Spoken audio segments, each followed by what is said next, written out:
Hello, and welcome to Known and Trusted. Today, in part 3 of The Perverse Courtship, we will be covering the concept of grooming being incremental. Hi, everyone. I'm so glad to have you back again for part 3 of our 4-part series on grooming and the ways that predatory behavior unfolds in real time. My name is Anna Sonoda, and today we're talking about one of the most misunderstood aspects of grooming, the incremental, slow, deliberate progression.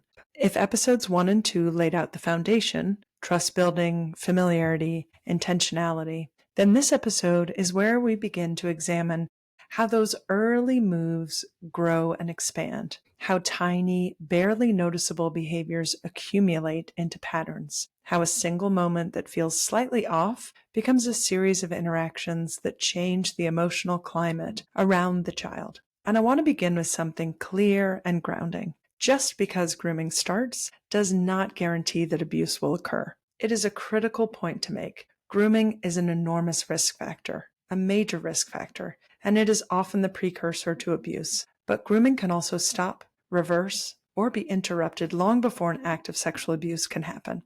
Grooming is harmful in and of itself, and it shifts the expectations, the relational dynamics, and the acceptable norms around a child. But grooming is not a guarantee of future physical abuse. Recognizing it early empowers us to intervene before harm escalates. The research is overwhelmingly clear. Grooming unfolds in phases. A validated model of in-person sexual grooming outlines 5 general stages: selecting a child, gaining access and isolating, developing trust, desensitizing to sexual content or physical touch, and, in some cases, maintaining secrecy or contact after abuse. This framework emerged from systematic review. Researchers examined dozens of studies, identified 77 unique grooming behaviors, and distilled them down into 42 core behaviors experts agreed were characteristics of grooming. In another major study, nearly 99% of adult survivors reported at least one grooming behavior,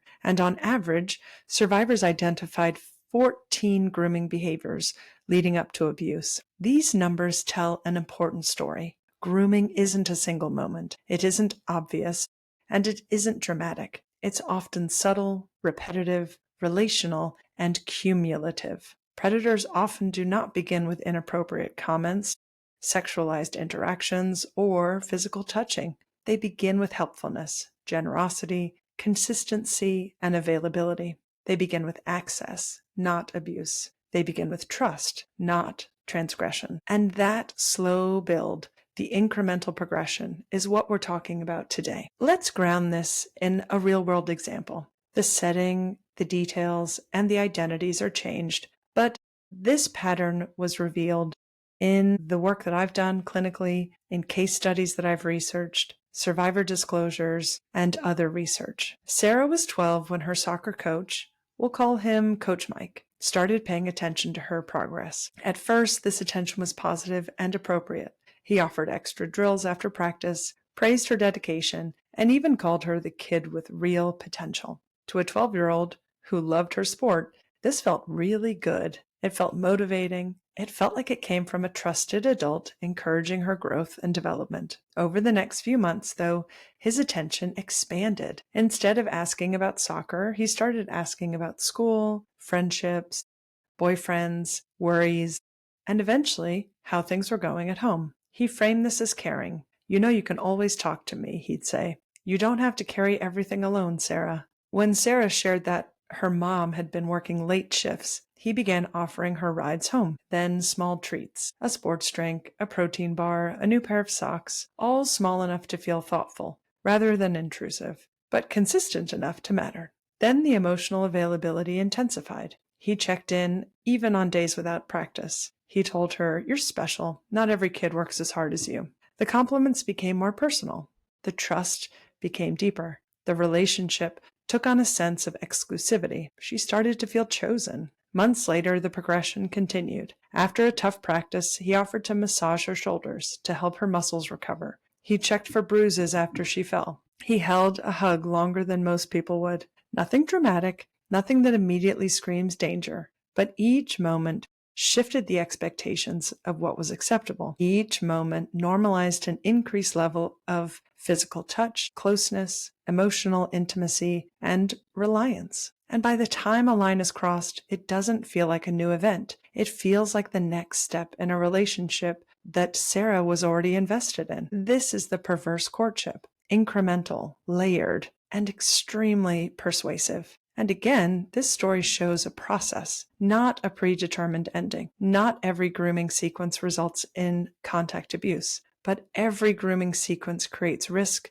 confusion, and creates emotional harm. The incremental nature of grooming is not an accident, it's strategic, and research backs this up. Predators gradually shift what a child perceives as acceptable behavior. This is why small steps matter, not because any one step is abusive, but because together they redefine the relationship. Research shows predators frequently groom caregivers and families simultaneously, presenting themselves as helpful, devoted, supportive, or trustworthy. This dual grooming reduces suspicion and increases access. A major study found that various forms of grooming, whether threatening grooming, verbal coercion, grooming involving substances, predicted trauma symptoms later in life, independent of the severity or duration of sexual abuse. In other words, the manipulation alone creates real harm. Grooming may stop before abuse, but the pattern still matters. This is important. Grooming can end abruptly when a predator loses access, fears detection, finds another target,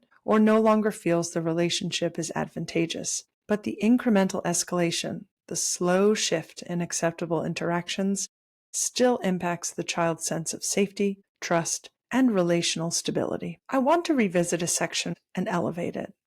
Your ability to notice weird behaviors, things that feel off, out of place, inconsistent with your family standards, or misaligned with what you find acceptable, is not paranoia. It is wisdom.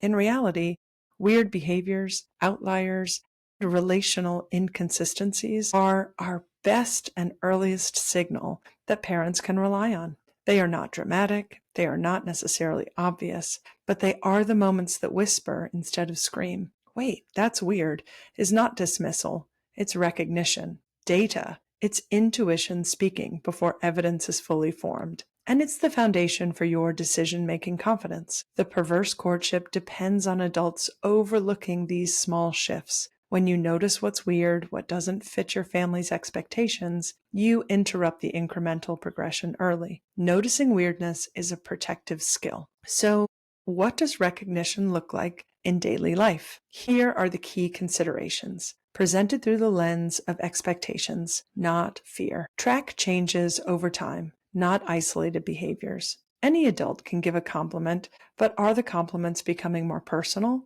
more frequent, more emotionally charged? Monitor shifts in access. Is someone increasingly seeking alone time with your child without clear purpose? Has the amount of unsupervised interaction expanded gradually? Notice changes in relational dynamics. Is your child becoming unusually protective of the relationship, more secretive, more invested in pleasing this adult or older child? Evaluate the emotional tone. Is the adult becoming a primary source of validation, comfort, or support in ways that exceed their role or title? Reflect on what is acceptable in your family. Do interactions match your standards for how adults should relate to children? These questions help parents identify the incremental movement, not just the final steps. And again, you do not need a dramatic sign in order to act. Incremental shifts are enough. Concern is enough. Your instinct, your wait, that's weird moment is enough. If you hear this and think, that sounds too close to home, that is exactly why we must talk about this openly, clearly, and often. By understanding grooming as a process and not a one-time event, we reclaim power. We give ourselves, our children, our families, a chance to interrupt the perverse courtship before it advances further. If you have children, especially children who may be lonely, seeking approval, craving validation, or lacking consistent adult support, consider this a moment to reflect. Are we attentive to who's stepping in to help? Are we attentive to one-on-one time without reason? Are we noticing gifts, secrets, outings, or expectation pushing over time. If you're a professional, a teacher, a coach, a community elder, treat this not as an accusation of others, but as a call to awareness. Anyone can be a groomer. Many look normal, supportive, even helpful. What matters is how they behave over time. When the perverse courtship escalates, even slightly, it is a call to action. That action may look like increasing supervision, changing access, reframing expectations with your child and the adult, addressing the behavior directly with the adult, looping in other caregivers or supervisors, or removing the adult from the environment. You do not need proof of wrongdoing to protect your child. You do not need certainty to interpret a pattern. You only need your standards, your expectations, your sense of what is acceptable, and your willingness to honor the moments that feel off. This is how parents prevent harm before harm begins. In the final part of this 4-part series, I'll shift into what happens when grooming moves into an observable stage, when the incremental escalations become visible in your child's behavior, mood, functioning, and relationships, when the interactions become harder to misinterpret, and when decisive, protective action is necessary. We'll talk about what parents can look for, how to support a child showing signs of distress or entanglement, and what steps to take if a disclosure,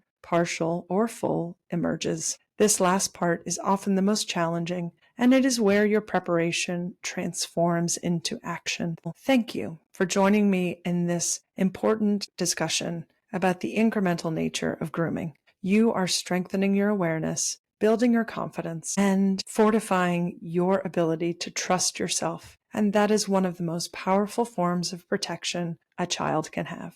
I'll see you in the final installment. Until then, show up, look up, and speak up.